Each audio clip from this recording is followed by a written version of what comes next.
It's time for me to read to you again. Do you have any chores to do? Do you have some dishes to get done?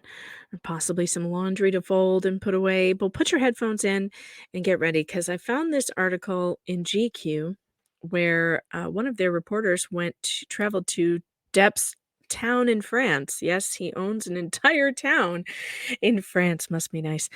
And interviewed him back in 2018, and I thought some of you might like to hear it. It's called Johnny Depp Will Not Be Buried by Jonathan Heath.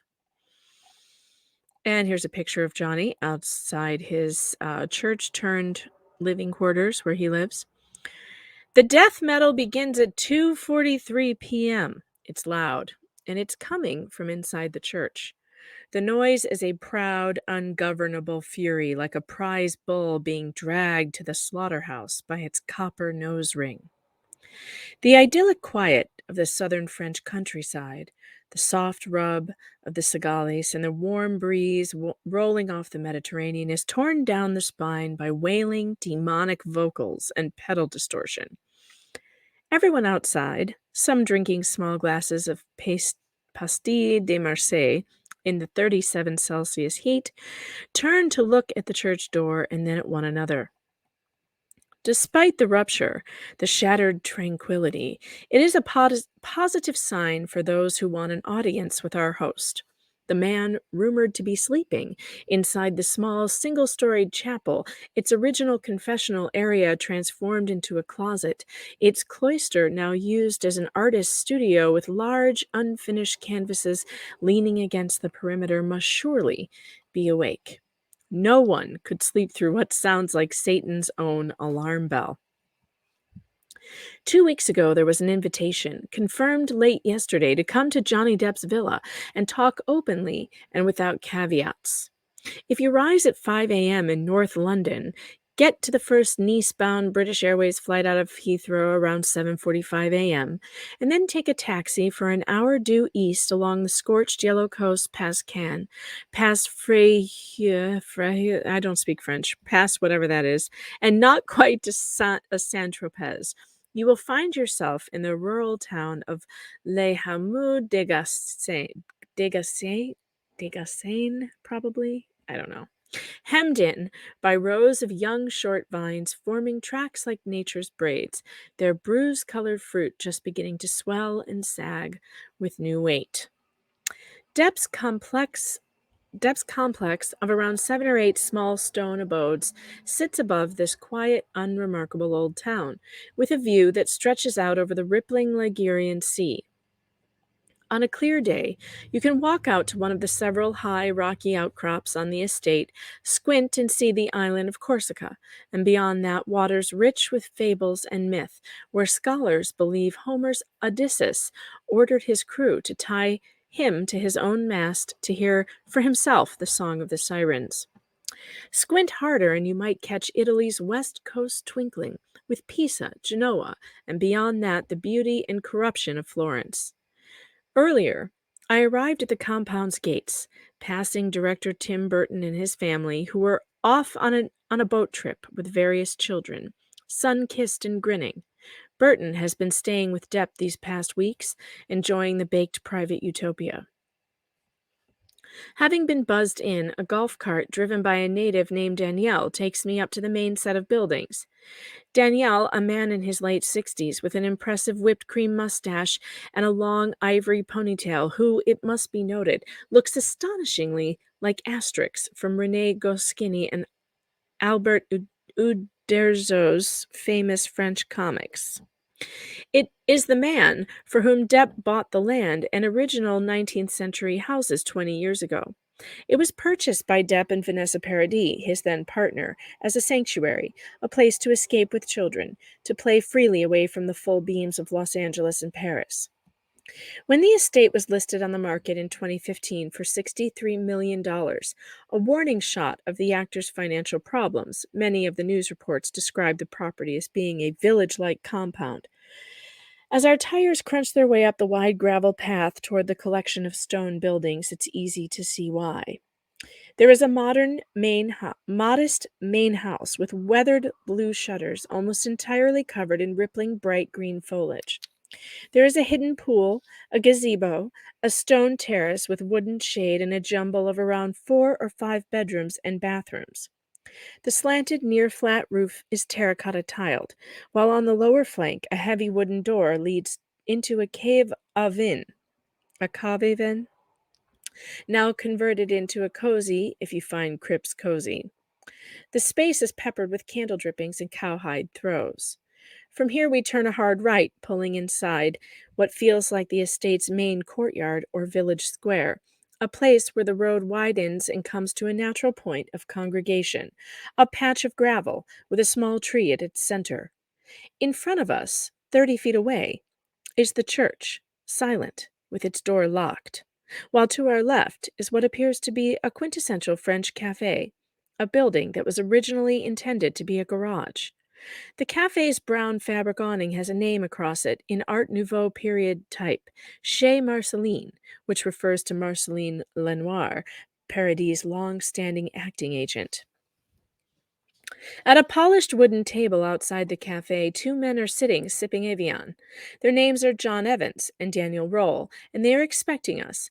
Evans and Roll's looks are Route 1 Mayfair hedgy on an off-site, crisp, pale blue shirts tucked in, narrow but not too skinny indigo jeans, a woven belt at the hips, and a vintage Rolex on the wrist. It's clean, tasteful, and quietly refined, rather than anything ostentatious or flash. Evans and Roll have been the point men in regard to today's logistics. They work for a London based company called Hawthorne, a public relations firm that, among other things, specializes in dealing with crisis management for companies and high net worth individuals. One of Hawthorne's partner companies in the U.S. has been consulting on the sale of the Weinstein Company. But it's worth mentioning that Evans himself advised against such a move, despite the ludicrous fee offered. Firms such as Hawthorne don't do minor skirmishes or call editors seeking corrections in the entertainment pages. They are a firm who exceptionally wealthy clients call if there is no one else to call. They are the Harvey Keitels of this world, wolfmen, fixers, public image adjustment specialists, polymath corporate strategists. Ben Elliott, nephew of the Duchess of Cornwall, is a co-founder and partner of Hawthorne. He also set up quintessentially the concierge service for the wealthy elite. Think heli skiing off Everest Illyrie Step or a balcony suite with a view of the Monaco Grand Prix. It was Elliott who made initial contact to ask whether GQ would be interested in meeting and talking to Depp. Despite Depp being someone who has long underscored his disdain for the media, someone who once chased the paparazzi with a plank of wood outside a London restaurant for photographing his children. I would have liked to have seen that. We were informed that he wanted to talk. I wonder if this is going to be one of those articles that he said every time he spoke to the press during this time that they turned it into a hit piece. I guess we're going to find out. Can you imagine inviting somebody like this to your compound and treating them well, and then they turn around and write some bullshit about you? I just, ugh. I mean, I'm a journalist, but I hate journalists, if that makes any sense, because I know how nasty they can be. I hope I am not like that. I don't think I would do such a thing, but, then again, I'm not getting any invitations to Stars compounds, I don't think, anytime soon. But Johnny, if you're listening, I would be happy to come and do an interview with you, and I won't write a hit piece. Send me to France. I'm in. It's about 2 months after the publication of a widely read Rolling Stone interview entitled "The Trouble with Johnny Depp." It is an article that Depp will talk about later, addressing it, as he does most topics, with a sort of vengeful nonchalance. This is a man I will come to understand who will happily spill his guts all over the table, yet remain flippant about cause and effect. This coolness, one suspects, is his armor. The actor refers to the Rolling Stone article as a sham. In fact, he goes much further. I was shafted. The guy, journalist Stephen Roderick, walked in with absolutely one intention, and I could see it, and I thought maybe I could help him understand. I trusted Jan Wenner, co-founder and publisher of Rolling Stone. Well, that was a mistake. As I knew him through Hunter S. Thompson, the late writer and a mentor of Depp.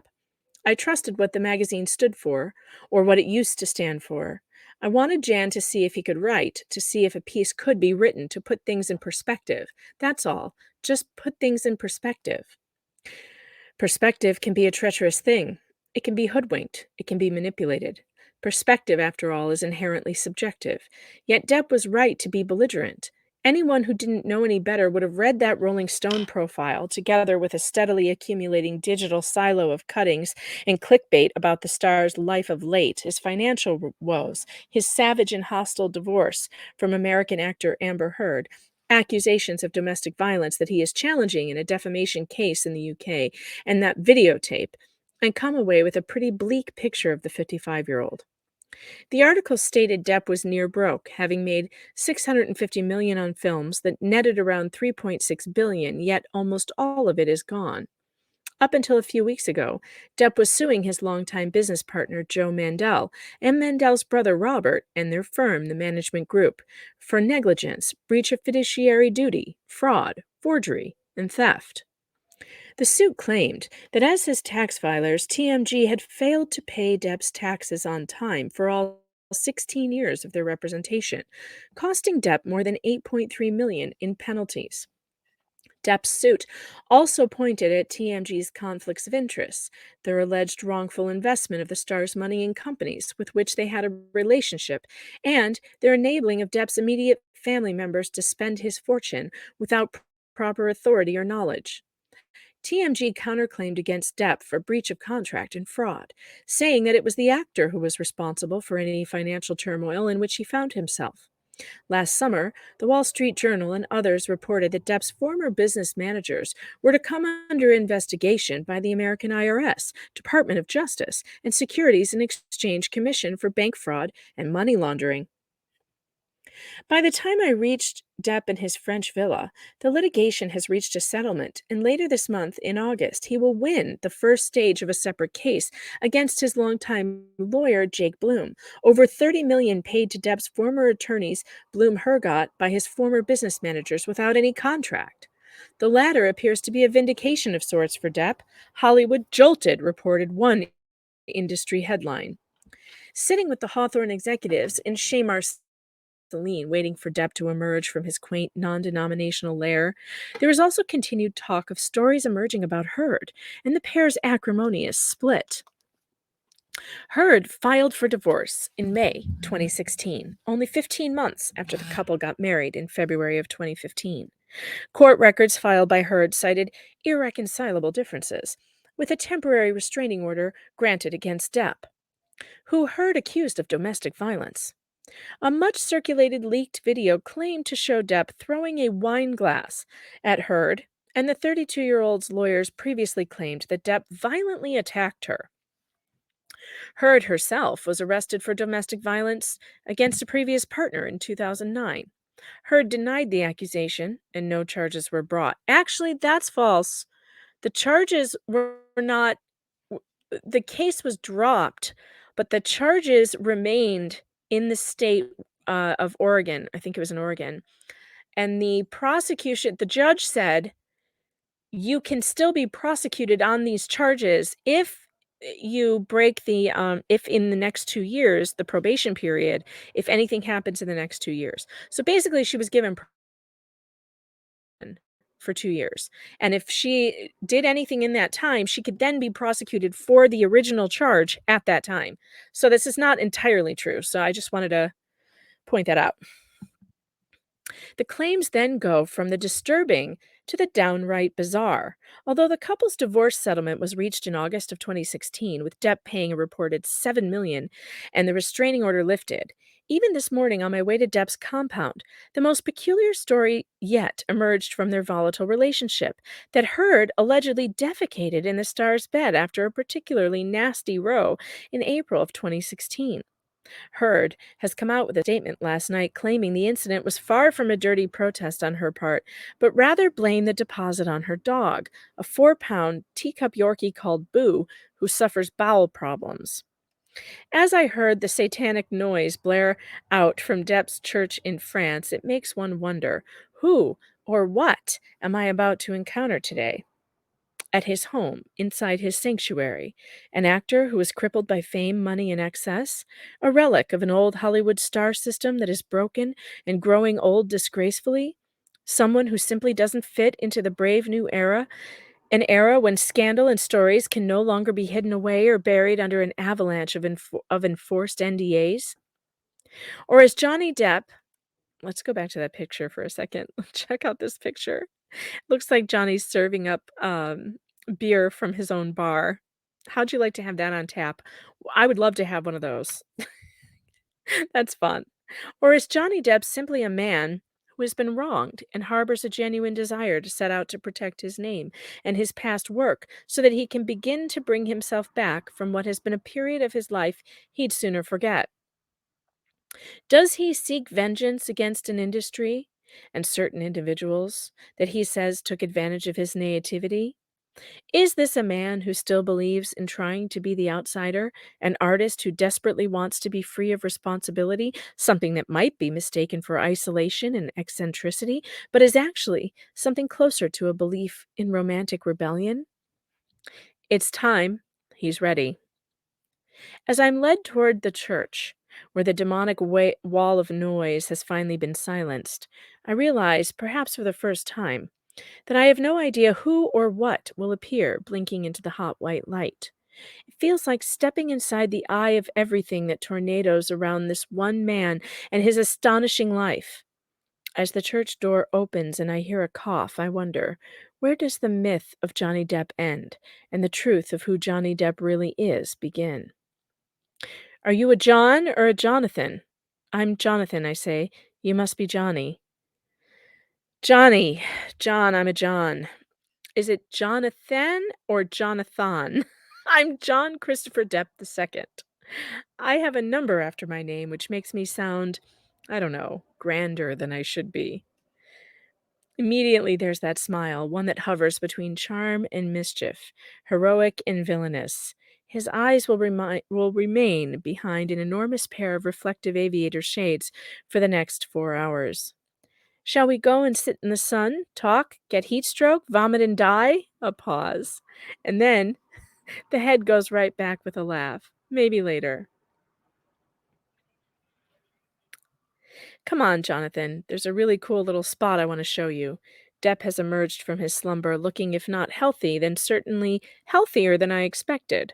Friends I had spoken to about my assignment voiced concerns over Depp's mental and physical state, most with little to no actual factual insight, it should be said, many referring to an image taken of the star recently while on tour around Europe with his band, Hollywood Vampires. The photograph taken by a fan showed Depp gaunt, pallid, and in need of some sleep, or at least a large green juice, and once round the block on a soul cycle. Not only that, but perhaps even more disturbingly, his usual battered fedora had been replaced with a baseball cap with the word fugly emblazoned on it. Johnny Depp in a baseball cap? That's funny. Today, however, Depp's skin is clear and absent of bloat or puffiness. It must be added, however, that his clothes are less intact. He is wearing a baseball cap, and his shirt in particular appears to have had its arms pulled off, as if it was once the property of an irate Bruce Banner pre-anger management classes. In fact, the shirt is like nothing I have ever seen before. Part dress shirt, but with a mandarin collar, yet no sleeves. Over his shirt is a pinstripe blue waistcoat, and around his neck are various trains, trinkets, and talismans. On the end of one necklace is a silver gonzo fist, the icon characterized by two thumbs and four fingers holding a peyote button, originally used by Hunter S. Thompson's 1970 campaign for sheriff of Pitkin County, Colorado. Through Thompson's prolific light and writing style, the fist has become a symbol of gonzo journalism as a whole. For Depp, it's both a memento of his late friend, someone he once lived with in a basement in Owl Farm, Thompson's base camp in Aspen, Colorado, and a reminder of how one should work and live, with a strong sense of the individual and unhinged from corporate or fiscal systems. As Depp so often says, beat the system from the inside out. Okay, it's a little ridiculous. How much beating of the system is Johnny Depp really doing? Like, he's very anti-corporation now? Is that what I'm supposed to believe? By the way, I watched that or some of that movie with, where he met Amber Heard. Um, what was it called? Rum Diary. And it's so pro-communist, like, so much pro-commie crap. These Hollywood stars, I will never understand them with their communist musings when they make millions of dollars and they don't give them away. I mean, is he redistributing his wealth? I don't see him doing that. So, I just find it amusing. Alright, getting back to it, because this is a long ass article. The jeans are baggy and a patchwork of blues, holes that have been mended and stitched innumerable times. Depp's trouser wearing history has always been, well, patchy, to say the least. Always looking like he's just come from breakup sex with a werewolf. What? That is a bizarre description. He was once taking a child to a birthday party in Los Angeles when he realized his jeans had a hole the size of a hubcap across the rear end. Rather than change, which would have been the sensible thing, he grabbed a roll of silver gaffer tape and fashioned his own filler. The Depp's belt is something else. It's worn brown leather, but the buckle is attached to the side rather than the front. It's unusual, I note, as we walk towards a huge stone table where we will sit and talk in the shade for the afternoon. This? Well, it's no Texas belt buckle. You know what Texas belt buckle is? I have to confess I do not. Well, a Texas belt buckle is where you have to pull your scrotum up over the top of your jeans without undoing them, all the way up and over. Oh, the horror of it all. You have to bring your cock back around and stick it through. What? What am I reading? Your cock has to go around the bend in a sort of semi-fruit basket, and then, well, then you're fucked. You pull your testicles out over the top and leave them just resting there. That's a Texas belt buckle. Then, of course, there's a dirty Sanchez, which is something else entirely. Dirty Sanchez, which I managed to sneak into pirates. For those in the dark about what a dirty Sanchez might be, all you need to know is that it's a term that originated in the spit and grind of the LA porn industry, something that could occur when certain protruding members are stuck into certain orifices and then into certain other holes. Oh, God. I'll let your imagination run dark, but let's just say it's unfathomably gross and a term for an obscene sex act that couldn't be less suitable for inclusion in a $300 million Disney film about a pirate, itself based on family-friendly theme park ride in Florida. Okay, agreed that slipping that into a kid's film is not cool, Johnny. But at the same time, adults have been slipping adult jokes into children's films and shows for a long time, and I think as long and The Muppet Show used to do it all the time, um, always with the sexual innuendos, but the children never understood it. When I was a child, I didn't understand those jokes. Watching The Muppet Show back as an adult, now I get the jokes, and I laugh myself silly. And I think it's actually quite an ingenious way to, for adults to enjoy the same programming as children, and gives parents a way to enjoy it on a different level than children do. So, I don't think it's particularly harmful if children don't know what a certain term is and it goes right over their heads. I mean, it's not. It's actually kind of clever way to entertain everybody. Not that I would have laughed at a Dirty Sanchez joke, or maybe I would have. I don't think I ever noticed it. Um, yeah, I said it in Pirates, and they never caught it when it went out to the theaters, Depp chuckles as we take our seats opposite one another. They caught it when it went to DVD. I did it because I wanted to see who would be the one at Disney to find it. As to why Depp wanted to find out who would be the person to red flag such a thing is unclear, although the fact he is still proud to have got the obscene term included in that first blockbuster, albeit as a mumbled, near incoherent entry, and past corporate eyeballs and ears is not insignificant. It serves to illustrate what has been and what still is at Depp's moral core, a conflict that boils and foams beneath the actor's surface, a tussle of being true to his artistic sensibilities while also being a willing participant in and a figurehead of a billion-dollar franchise. It is the age-old problem faced by many successful creatives, that of art versus commerce.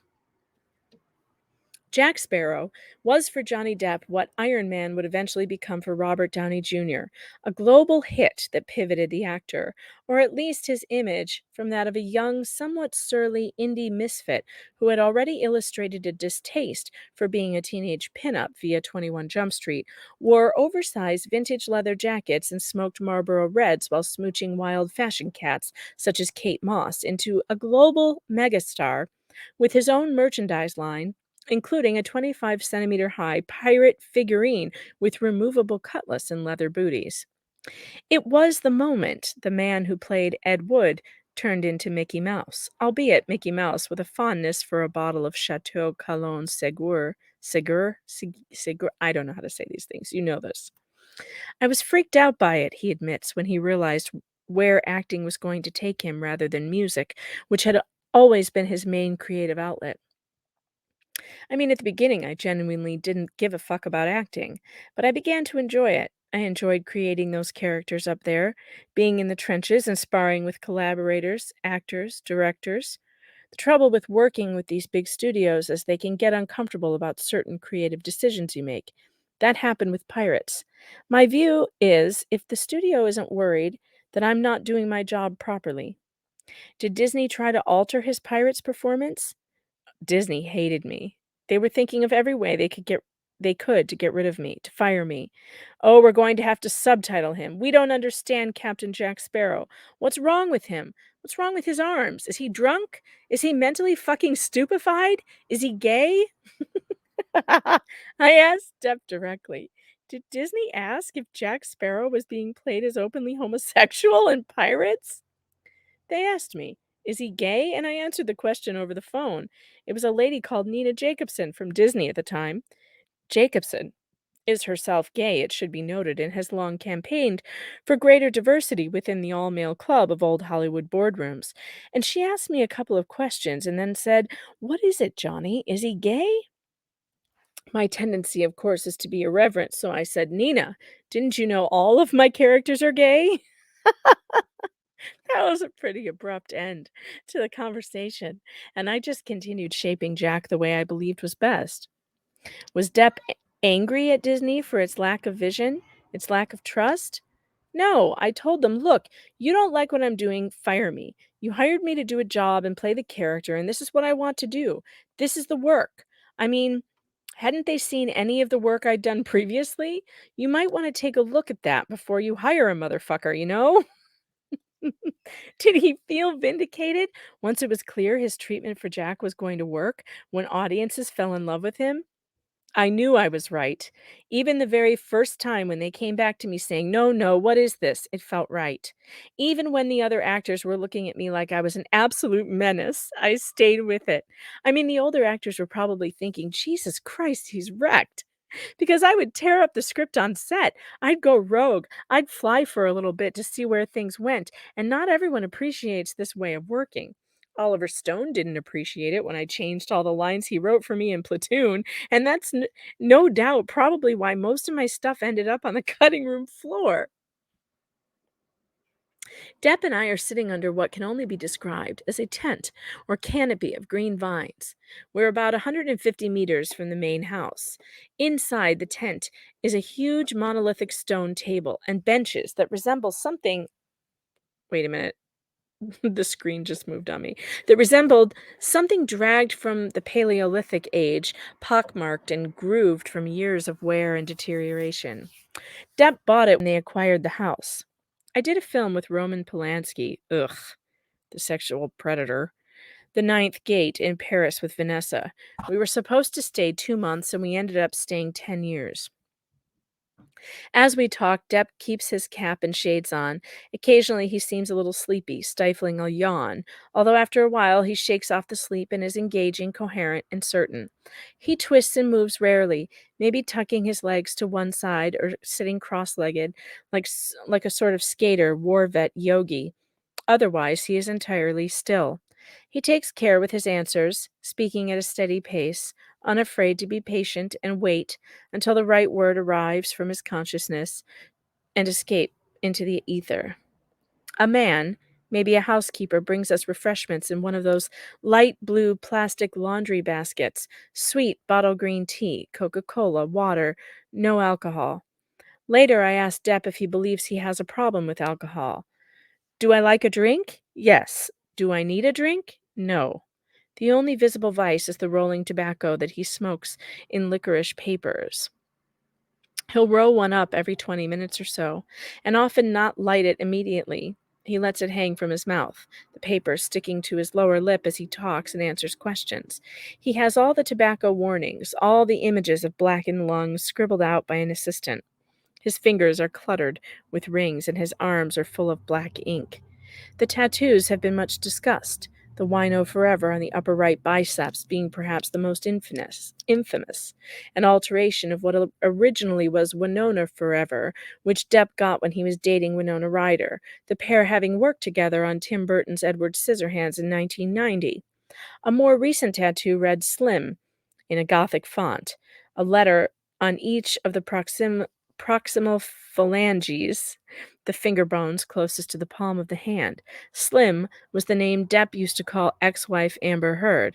After the divorce, he had it amended to Scum, and more recently, Scam. Oh, that's good.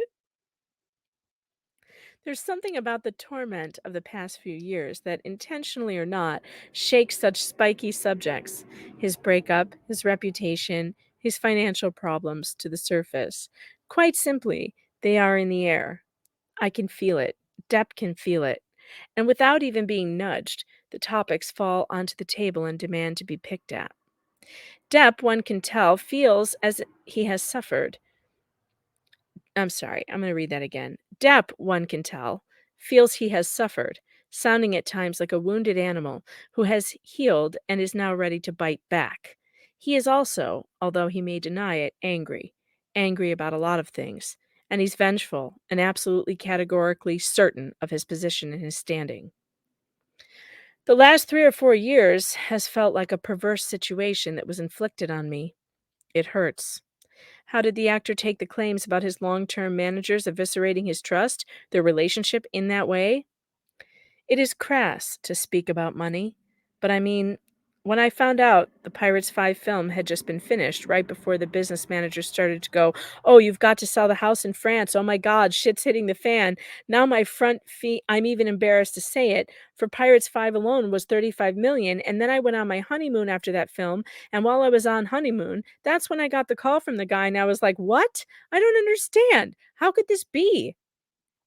TMG claimed that they did what they could to handle Depp's finances responsibly and repeatedly warned him that he was overspending. But he has a different perspective.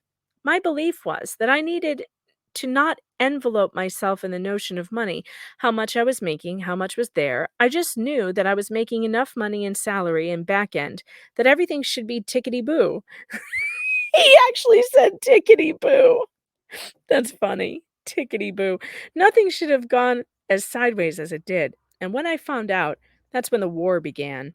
It was from every angle. The judge, called them on all the petty personal allegations and said, "You are trying to decapitate this man in a public forum. That is not what you do."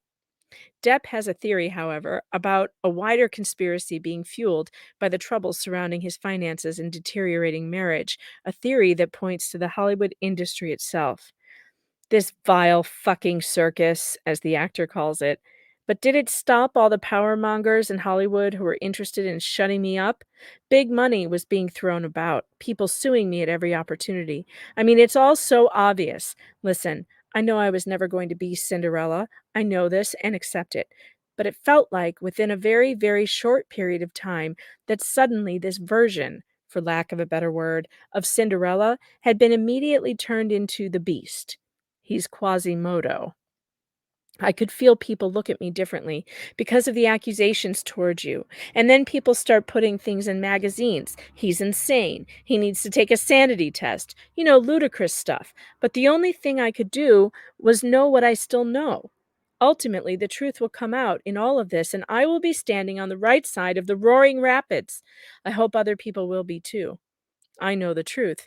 And if I had to walk away from all of it today, the job, the career, all of it, and go toodaloo, then fine. Tickety boo and toodaloo. That's what he should that's what his book should be called. Tickety boo and toodaloo. I've got nothing to prove to anyone because I've never been in competition with anyone. I don't buy into that shit. I'm not interested in receiving any spray painted action figures. Maybe whatever this thing is, whatever I leave behind, my legacy to my kids or other people. I haven't watched 98% of that shit. It may be completely insane. It may be crap. It may be interesting. I don't fucking know what it is. But what I do know is that I did something and I tried something different for a period of years. Did it work? Who the fuck knows? But I did it and I'm fine to stop. I love the process of creating a character. I love the safety of, being that character. I mean, there was a great safety in being as open as you could possibly make yourself on Edward Scissorhands and try to see things, mundane, normal things, as beautiful and new. Captain Jack was a different animal. Ed Wood, a different animal. Mad Hatter from Alice in Wonderland. Willy Wonka, Charlie and the Chocolate Factory. Yet there's a common thread going through all these characters. There's a filament that connects them, even though they're all very different. They're all very much the same. Because it all has to come out of some sort of truth. And the truth is, they're all fucking misfits. They're all misfits and they're all misunderstood and judged in a condescending manner in a bad way. The message is loud and clear as to what Depp believes went down with his long-term management and business partners. I wonder, does he worry about his reputation, his legacy, not least in regards to women? Is he concerned that so much of what has been put out in the press, so much of the scandal, has caused an irreversible erosion of his good name? Or does he simply not worry because, as he says, he never wanted to be put on some pedestal or claimed to be a role model, a Cinderella figure? Do you know? I'll tell you. The following pause is long. Depp and I sit in silence. The question hovers over us. Then he seems to simply decide to talk. It's not about being a role model. No, it's not that at all. The tape that came out, he stops and chuckles and repeats his words. The tape that came out, or the tape that someone made, that miraculously appeared on YouTube, taken from someone's phone. That was not downtown LA where he lived with Amber Heard. She, Heard, wanted to make it like it was recent. It was an older video, and what happened in it had to do with finding out that I had lost hundreds and hundreds of millions of dollars. The video in question, blurry, clandestine, shows Depp filling a large beaker of red wine and then grabbing Heard's phone after seeing she's recording. The video was leaked or released by showbiz gossip channel TMZ in the States, although, compared to Heard's other allegations against Depp, the video content seems unexceptional or certainly the least disturbing. Although the pair have now settled out of court, what Heard alleges to have happened in April 2016 still reverberates through my meeting with Depp. Heard alleged that on Saturday, 21 May, Depp attacked his wife and threw an iPhone at her face. Heard phoned the police, who found no evidence of any crime. However, Heard claims to have taken a selfie later that day showing bruising around her right eye and cheek. The following Wednesday, she filed for divorce.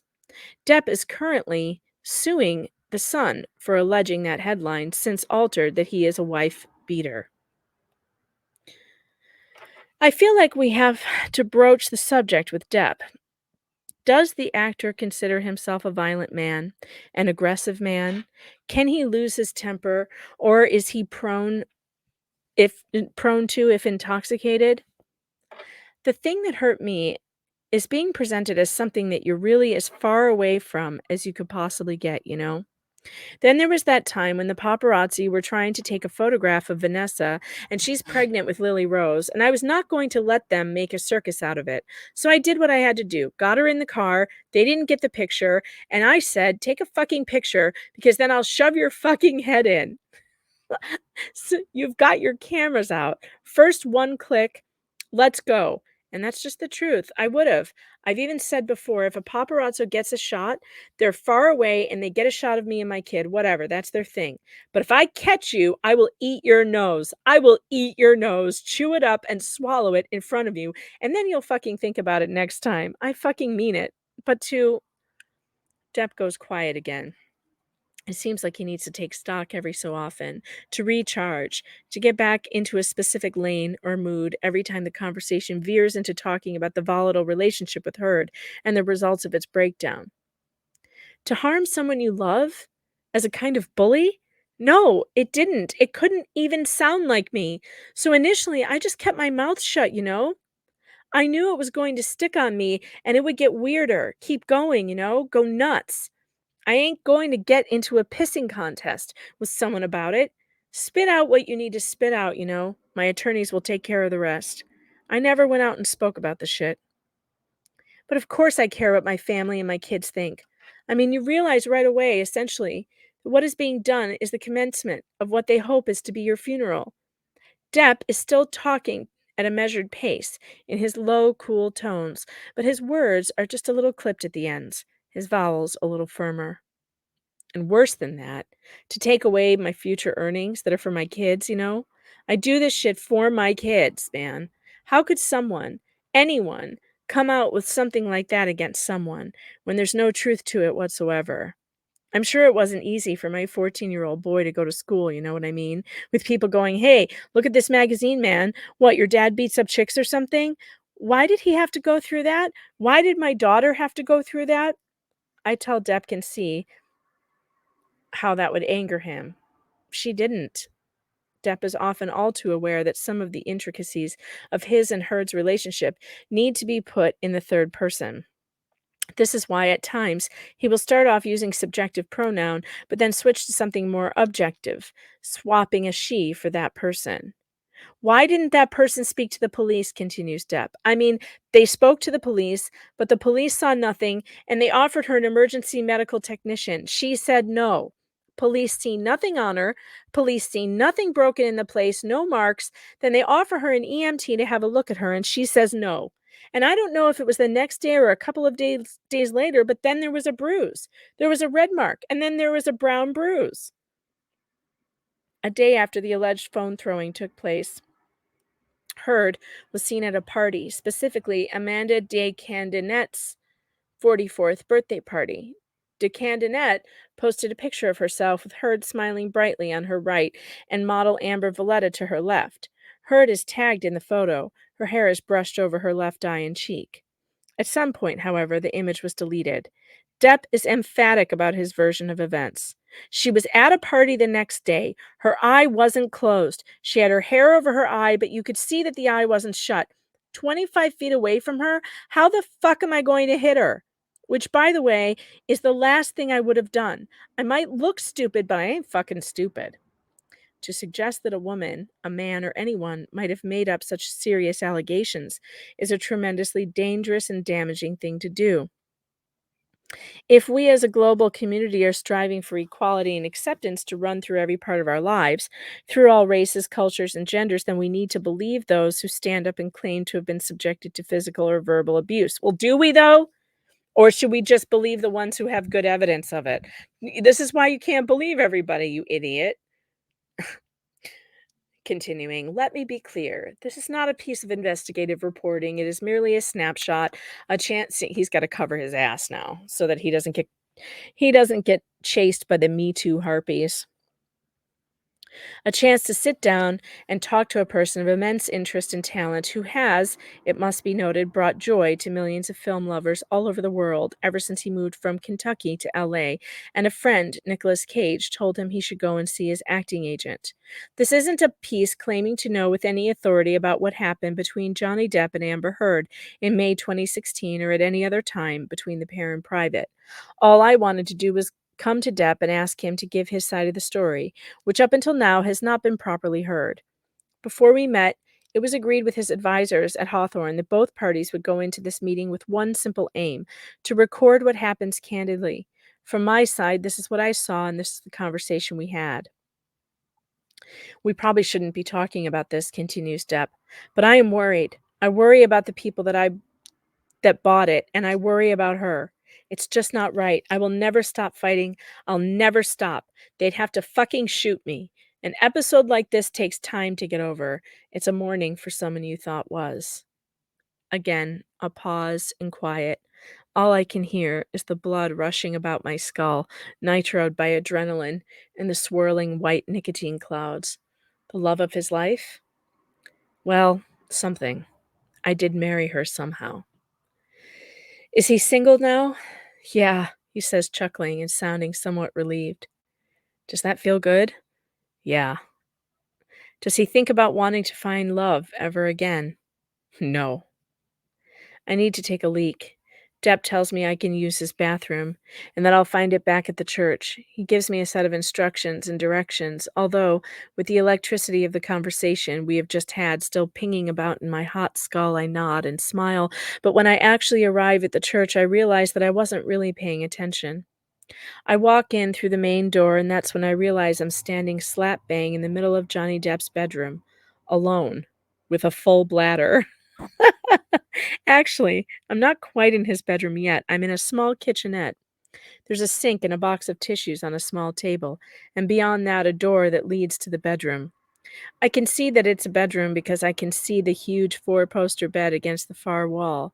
I venture further in, thinking that there must be an ensuite somewhere, and now I really am in the middle of Johnny Depp's bedroom inside his church, which he had built in the compound he bought with his ex-partner 20 years ago. It makes one's head spin to be alone in someone's private space. It's so intimate, like climbing inside their head or diary and rifling through their thoughts without telling them you're doing so. I take a quick scan of the room. There's a jumble of family photographs, a guitar on a stand, and clothes strewn about like a teenager just home from school. Down the far end, towards the main church door, which is blocked, two sofas face one another. On the sofa closest to me, down the right-hand side, is the most intriguing object of all, a black vintage typewriter with round silver keys. To the left of the machine is a pile of notes and typed pages. I had heard a rumor that Depp was writing a memoir, a book of his life, and had been doing so for the past few years. It's a book about the abuse he suffered at the hands of his junky, desperately violent late mother, and about how, in anger, he used to take a baseball bat from the garage as a kid and just spend an hour wailing against a palm tree in their yard.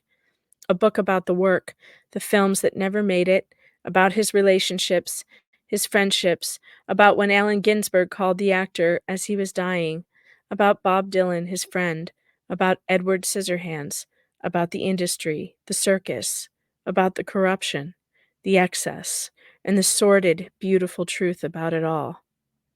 There's a page spooled into the machine already. There are a handful of sentences typed, the black ink speckled and smudged on the grained ivory paper. What is written is private. It's also eloquent. It reads like someone trying to write vividly, someone desperate to get it out, get it down, so he might hold it up and scream, "Look, this is what happened." This feels like snooping. I made a swift exit and go back to the bathroom in the cafe. Eventually, I wander back to Depp. The smoke signals from his cigarette indicated he was still where I left him. "You know, on the road with the band, it's impossible to bring oil paints," explains Depp. "Mineral spirit stinks up the fucking place, you know? So I've just been doing watercolors and odd drawings. I've also been doing a lot of writing. I kind of started a book a couple of months before I broke up with Amber. Fiction? Memoir? A play? I've written about 300 pages. I have about 300 more pages to go. I'm halfway. They are more memories and some of the beauty and the knowledge that I've been able to glean or sponge off of some of these magic fucking people I know. From Brando to Hunter to Patti Smith to Dylan to Ginsberg. I've been so lucky to have met all these folk. I don't have cards or make notes really. No structure is blocked out. I have reminders. I'll make a list of reminders. Of events he wants to remember? Yes, but it's not written in any kind of linear form. It should be more like the unplanned telling of a story around a campfire.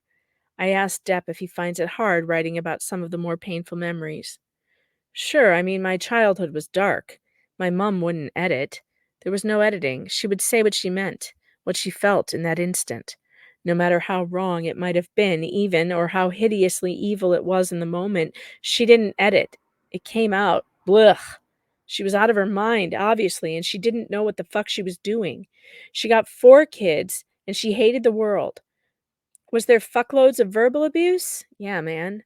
Were there fuckloads of physical abuse? Yes, and never ending, to the point that pain, physical pain, was just a given. But the last 4 or 5 years that I was involved, let's say, well, that was quite a dark time too. I mean, you can write about those things, and what's interesting is that you write about those things early on, and once you've had a few years away from that chapter, you go back and you reread what you've done so far, and then you realize that you do feel the same way you did, but you're so far beyond it. It puts everything else into perspective. Because at a certain point, one must be able to say, what the fuck else can any of you do now? What else can any of you do to hurt me? The patter has changed. He is still calm, still warm, but the emotions are right here on the table with us, right in our faces. Maybe it's just Depp's natural charisma, but the intensity of the conversation feels like lifting weights. Not because it's difficult to talk or that it isn't natural, but simply because of the rawness, the emotional density of the topics. We sit in silence. Depp doesn't move. Not a single muscle flinches. It's like he's looking into the Gorgon Medusa's eyes to see for himself life's savage reality. The cigarette hangs unlit, like a stogie to be chewed on or soaked with spit. What was it that Dylan Thomas said? To begin at the beginning, right? And Ernest Hemingway, all you have to do is write one true sentence. One of the hardest things in the world to do. And Allen Ginsberg's first thought, best thought. Depp has taken his writing lessons from brilliant yet often difficult men. He has strung them together like bunting. To begin at the beginning, all you have to do is write one true sentence. First thought, best thought. Much like Ginsberg, Depp has that ability to perform, to unspool himself in all his kinks. A drive into Depp's memories, one suspects, would be like trying to control a car on a winding mountain road with its brakes cut, thrilling yet perilous. And Hunter, he was right at the center of every story, and all those stories were true. I have all the tapes and the napkins. Hunter wanted me to buy his archives, but I'm its custodian. They belong to Hunter's grandson, Will. I think we are going to take it on the road to show people the reality, the madness, and the goddamn beauty of it all. For the first time, Depp takes off his shades. He rubs his eyes, which aren't bloodshot or coal-lined, but are clear, backlit, and luminous. I want the truth. That's really my biggest obsession in the world. It's just the fucking truth. Yet to live on impulses, to put down all the raw facts unedited as they come out, well, that's a powerful type of storytelling. As Hunter himself warned of such precision reporting, absolute truth is very rare and dangerous commodity. The truth has no time for perspective, or rather, truth is not about perspective as a point of view, but to see the whole truth, the whole story. Now, that sort of perspective will allow you to get the entire picture, the correct height, depth, and position of all the facts in relation to one another, something that is absolute.